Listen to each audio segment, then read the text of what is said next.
Vážení přátelé, zdravím vás z posilovny Olgy Šípkové, kde pro vás připravujeme seriál týkající se formování postavy a toho, jak být fit nejenom po dobu následující akce 4 měsíců, ale předpokládáme, že i po zbytek celého vašeho života.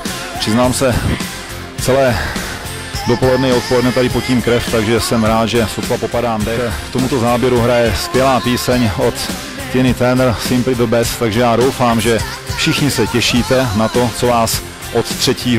ledna čeká. Předpokládám, že všichni budete Simply the Best.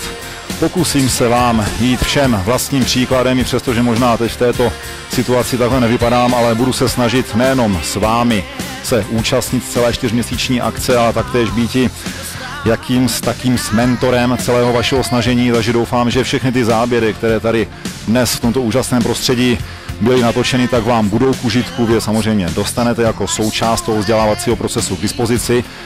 Jinými slovy, těším se na vás 3. ledna 18:00. Všichni Simply the Best. Zdraví vás Martin Jelínek.